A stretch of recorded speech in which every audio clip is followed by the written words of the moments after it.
Hello, everybody. It's Lenny Murphy with Green Book here in one of our newest iterations. Sorry, I've not had enough coffee yet this morning. Apologies. Hopefully, my tongue will work better. Newest iterations of our CEO series. And today I am joined by James Turner, otherwise known as JT, CEO of Delineate. Hey, James, or JT, sorry, I screwed up right out of the gate. Man, I'll tell you. Anyway, go ahead. Hi, everyone. Good to see you, Lenny. You as well. So for those who don't know, right before this, we were trying to resolve a series of bandwidth issues. If we have any quality issues, apologies. Of course, right now, it seems like the main quality issue may be just my brain and mouth not working correctly. So there's no excuse for that one. And you may hear dogs in the background. This is all part of the new reality that we live in. JT, you're in Portugal. So how's life in Portugal? Portugal is warm. I'm struggling to find internet connections, but I also have what I think brands are calling family life noises in the background. That's how the bank's doing it when you ring a call center. So yeah, I have family life noises too. Good. Well, you know, again, I think that is the new normal, right? So It is. All right. Well, since we have all of these weird things happening, let's just dive in because who knows what will happen next. It is 2020. Anything is possible, right? Anything. So, yeah. So why don't you tell us a little bit about the Delineate story for those who are not familiar with the company, a little bit about yourself and what you've built. Sure. So I guess I am now earning my stripes as a veteran of insights, almost 25 years in the industry. I believe in the three waves of big data. So EPOS data for CPG businesses back in the 90s, loyalty card data in the noughties, and social big data later on as well. And I've been part of that journey. I started my research career at IRI, Information Resources, as it was back then, and my first job out of college was for IRI, working with huge client databases. And I thought it was normal to use technology and data delivery online for clients back in the 90s. And to be honest, I'm still doing that today. So that is interesting for me. Where I've had a new normal of tech and research and analytics for a long while, and that's been my career. So at IRI for 5 or 6 years, BT, which is equivalent of AT&T in the UK. A variety of smaller agencies, and then latterly Edelman, world's largest communications agency, and then Black Swan before starting Delineate. So mixture of client and agency side.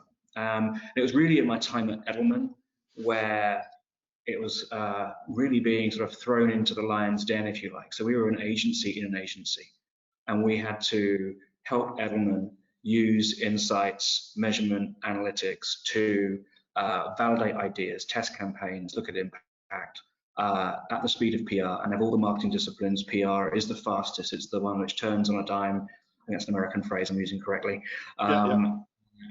Compared to all the others out there, listening to the zeitgeist, reacting on behalf of brands.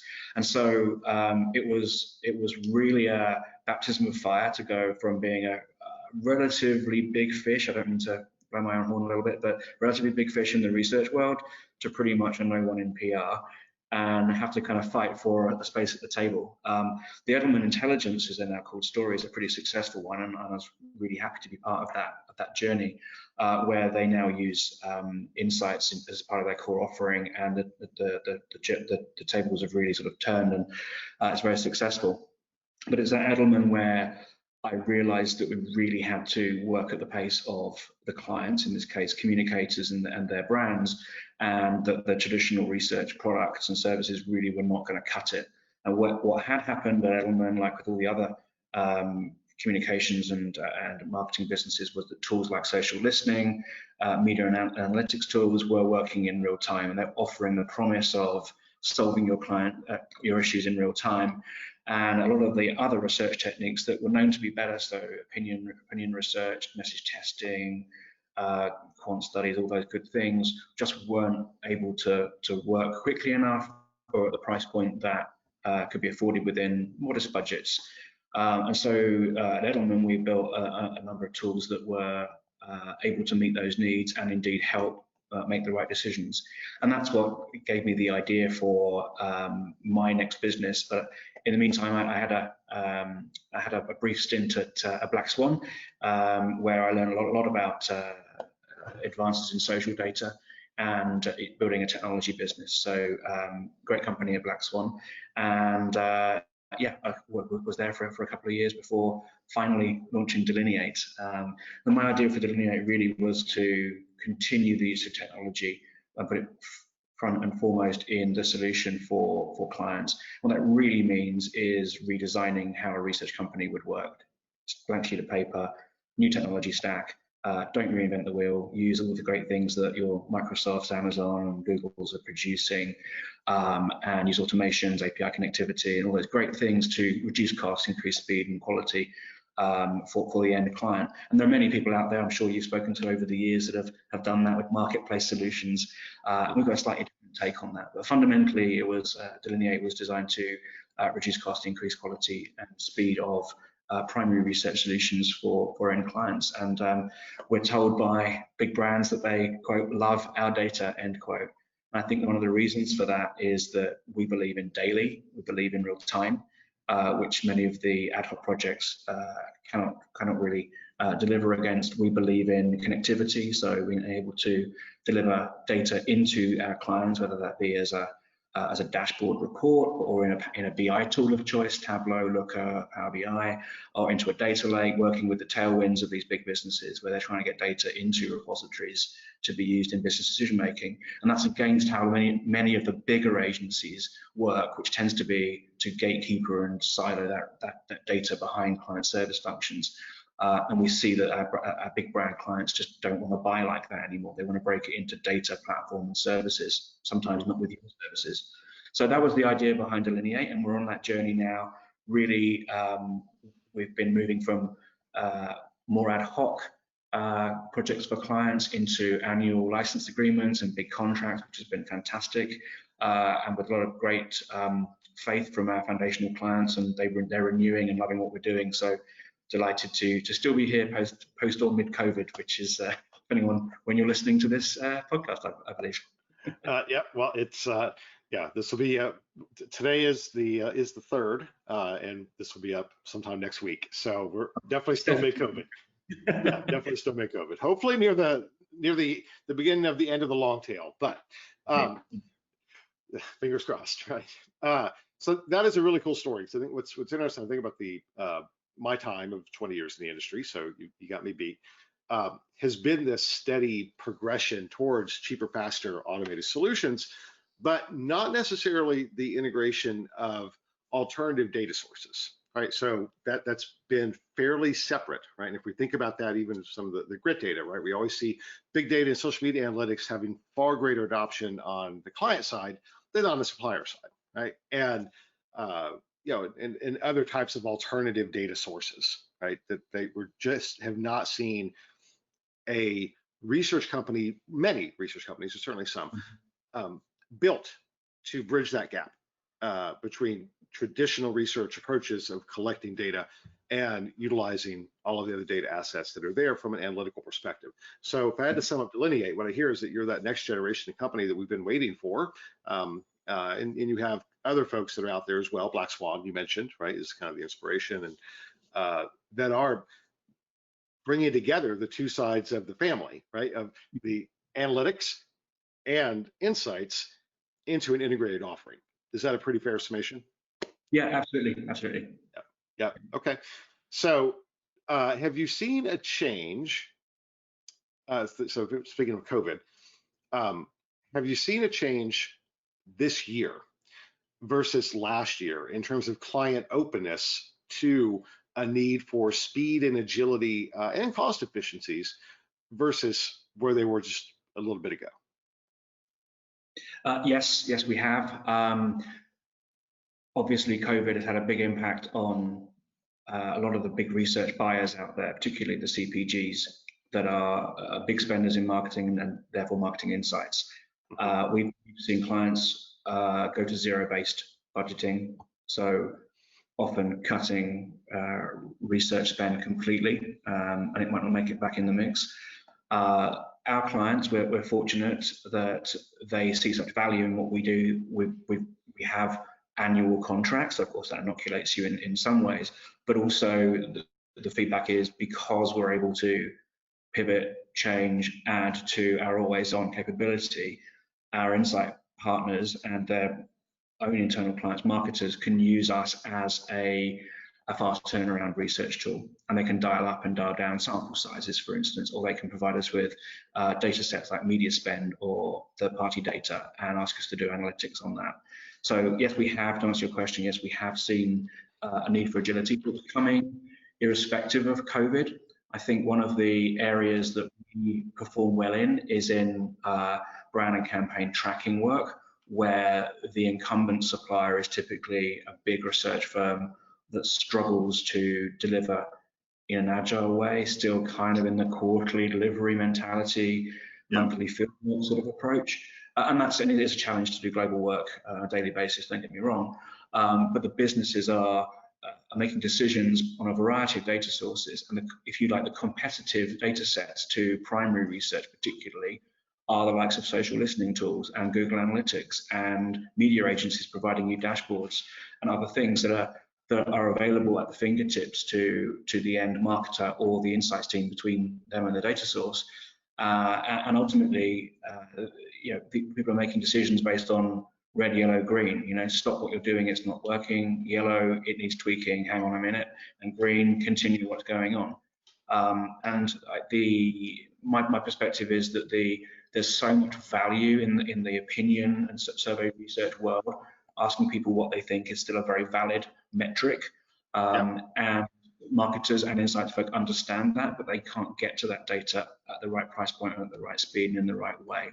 So understanding that, we did some quite extensive CMO research, which we actually launched at an industry event in the UK earlier this year, which talked about speed, agility, demonstrating ROI, and being able to pivot in real time as being really key needs of those marketing stakeholders. So yeah, we've seen it coming. I think COVID's created a really interesting opportunity in the market because of ceasing many of the ongoing trackers or regular pieces of research. And we've used the phrase already, the new normal is the new normal, we keep talking about it, but everyone's revisiting. There's just this sense of, well, let's start again, let's build something that's fit for purpose, let's just not continue with things. Right, yeah, that's great. I think that one thing about this overall perspective, kind of pre and post COVID, when it comes to our industry, I think this didn't reset anything, it just accelerated trends that were already there. Right. So, and for a company like you, with that focus on, particularly on understanding that PR background, as you talked about, right, understanding these changes that are incredibly rapid, right, and to be able to allow brands to be responsive to, I mean, let's be frank, it was oh shit, right? I mean, this was a black swan event, right? Everybody very quickly within a month said, whoa, now take all the other aspects of COVID aside, that need for people to quickly readjust and understand what has changed, particularly from a messaging and brand perspective standpoint. I expect that you were really busy in April and May, and also earning lots of kudos from your clients in helping them navigate through that. Right. It's been a really busy time, and gosh, we've had some just being out there quickly with one of the quickest agencies to be able to respond to what consumers were thinking because of the always-on capability. That actually gave us a start just in having conversations with brands that were themselves digital actually, and working out how in the right way to create the opportunity with new customers.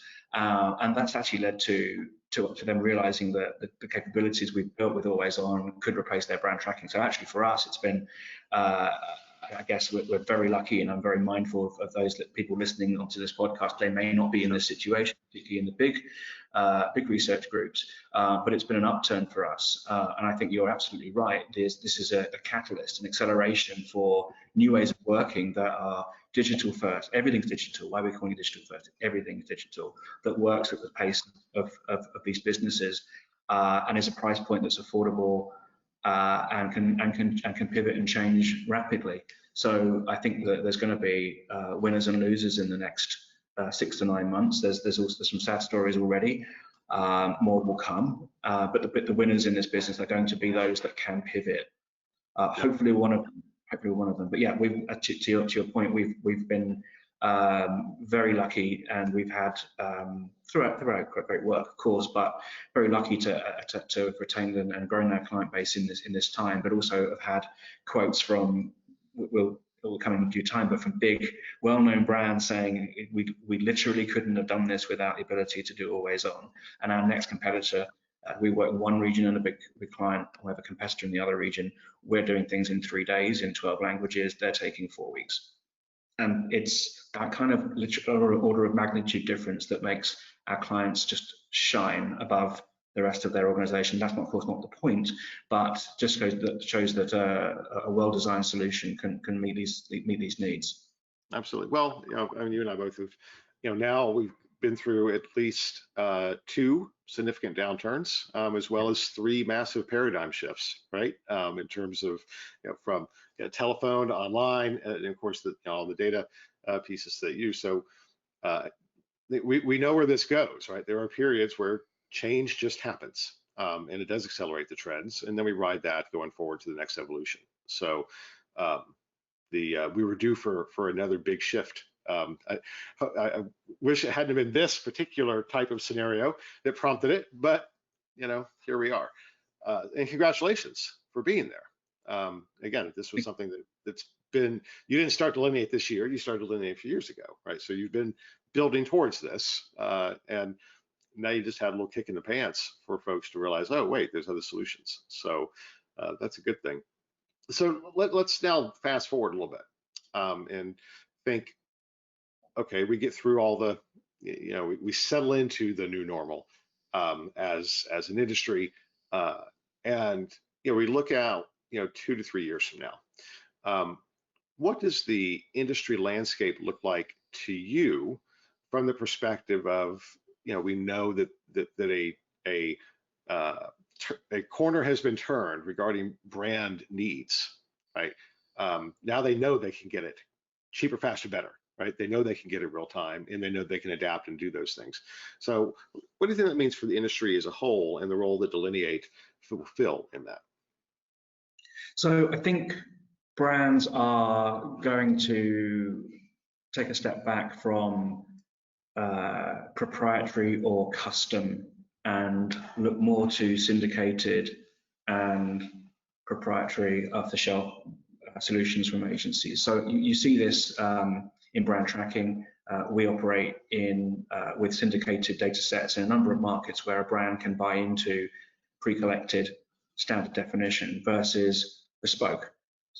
We hear from a number of clients that they are, quote, fed up, end quote, with paying the money for a very expensive data collection, and the data sits in the agency and they can't utilize it to its full value. So I think we're going to see an acceptance, like with social listening, that there's just going to be a standard definition externally, and we're going to buy into that and tweak and maybe ask the supplier for some customization because we're a big client.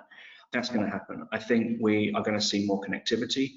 I think we're seeing so much talent in the industry, both agency and client side, that are data literate, that are digital native beyond belief. They grew up, I kind of joke, I'm a generation that can program a video recorder, but the workforce is not an age thing. It's attitudinally, and capability breaks into I can or I can't, I fear rather.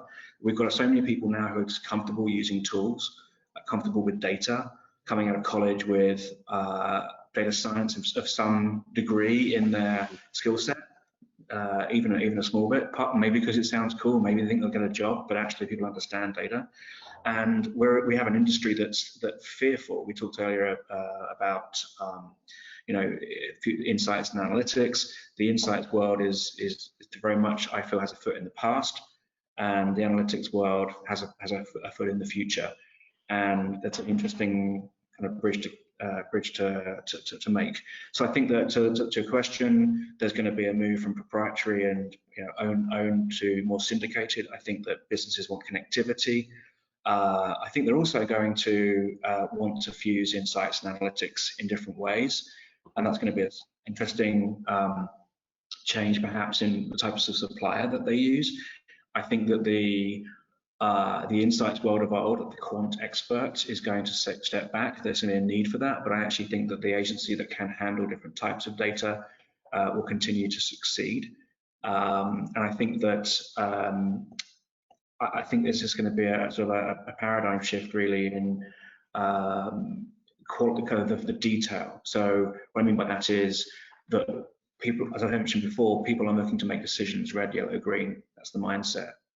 You don't need to have £100,000 worth of data to make some of these decisions. You can do it from third party. You can do it in your own internal data in different ways. So I think that there's some interesting things happening over the next couple of years. No, I tend to agree, and I think it's a long time coming. So so that's great. So I want to be conscious of your time because you're with your family in Portugal, and it sounds like it's beautiful there. I don't want to rob you. Yeah. Plus, the gods of the internet have been kind to us through this conversation. Is there, now, if I remember correctly, that you guys actually have a couple announcements that are coming up? Do you want to give us any sneak peek of what those announcements are? Yeah, well, so again, depending on when you're listening to this, those announcements may have happened.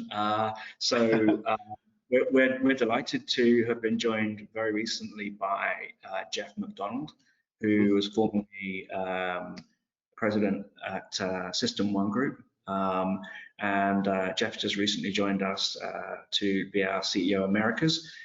Which is fantastic. Interestingly, in COVID times, I've only ever met Jeff digitally. Yeah. Yeah. Yeah. Digitally. I've only seen the guy from the waist. More normal now, right? Yeah. New normal. Yeah. Who knows? Yeah. I hope it isn't the case, but I may never meet him. Yeah. We are also we'll be expanding the team in the US. Announcements to come in a couple of weeks on the West Coast and in the Midwest as well, if I get my geography right, in the US. So exciting things happening. So yeah, so good news for us growing the business. Very cool. Now, on that note, since there is pain out there and people have have lost jobs, I would assume you guys are hiring then. So we'll be hiring. Yeah, we will be hiring. So as I mentioned, this kind of business we are is one that fuses analytics and traditional quant research. So that's the kind of individual we're looking for. We tend to work across financial services, CPG, technology, media, telecom. So the usual buyers of research, but we're B2B and B2C as well. So yeah, delighted to hear from people that share some of our vision and want to work in a tech first insights analytics firm. Okay, well, there you go. So now we did our good deed for the day as well. So put that out there. It doesn't all sound like bragging now, right? Up to this point, people are sitting there going, "Oh, I hate you because everything's going great. My life sucks." But now they can join the journey, and you can help make their life beautiful again. So, Indeed. Okay. All right. Well, JT, thank you. This is a great conversation. Hopefully, it'll be the first of many. I suspect that it will be as you start moving into the U.S. and changing the insights world. But it was a pleasure to connect now, and enjoy the rest of your time in Portugal. And I hope that you and your family are safe and well. Likewise. Thanks, Lenny. It's great to talk. Yeah, you too. All right. Take care, my friend, and goodbye to our listeners.